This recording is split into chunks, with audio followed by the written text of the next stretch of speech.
एक अन्य मित्र पूछते हैं, अनंत श्री, सारी दुनिया के चक्कर काटकर निराश हो गया हूँ। तंत्र मंत्र ओझा गुनिया भक्ति मेडिटेशन योगा सब कर चुका हूँ, पर फिर भी जिंदगी बहुत निराश और परेशान हो गई है। आप ही अंतिम समाधान दिखाई देते हैं, कृपया मुझे गाइड करें कि दोबारा मैं कहाँ से शुरू करूं। मैं पूरी तरह होपलेस हूं।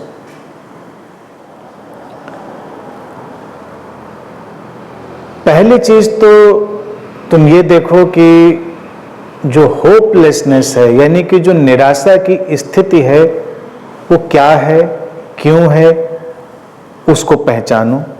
और पहला काम अपनी निराशा से मुक्त होने का ही करो।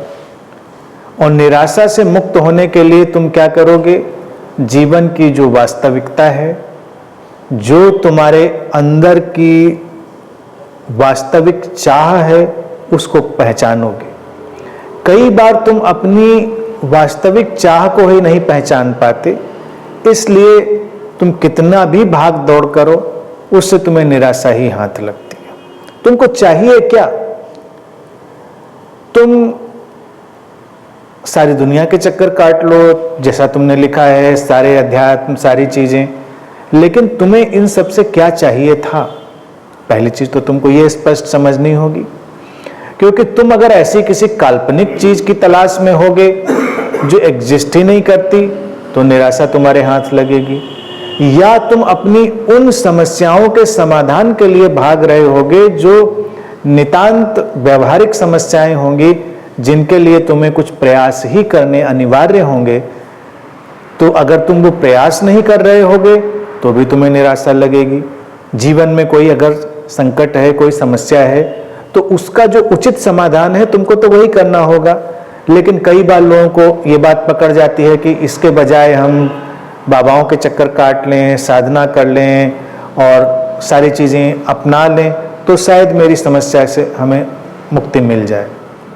तुम्हें सहयोग मिलता है, तुम्हें तमाम दिशाओं से सहयोग मिल सकता है, लेकिन तुमको अपना व्यावहारिक जो काम है वो तो करना ही होगा। और उस व्यावहारिक काम को ना कर पाने की वजह से कई बार लोग बहुत निराश हो जाते हैं, क्योंकि उनको समझ में नहीं पड़ता कि क्या हो रहा है, और कई बार उनको लगता है कुछ हो ही नहीं रहा है। जब तुमको ठीक चिकित्सा की जरूरत है, तो तुम चिकित्सा के आज के वक्त में उपलब्ध जो उपाय हैं उनको अपनाओ। अगर तुम्हें आर्थिक समस्या है, तो आर्थिक संकट से उबरने के जो उपलब्ध उपाय, बुद्धि और तकनीक है, उसका तुम उपयोग करोगे। तुम्हारे संबंधों में समस्या है, तो संबंधों की जो जटिलता है उसको समझकर और अपनी समझ को बढ़ाकर तुम उसमें हल निकाल पाओगे। केवल तुम तंत्र मंत्र के चक्कर में, केवल योग और ध्यान साध कर इन सब चीजों को तो नहीं कर पाओगे। निराशा इसलिए भी पकड़ती है।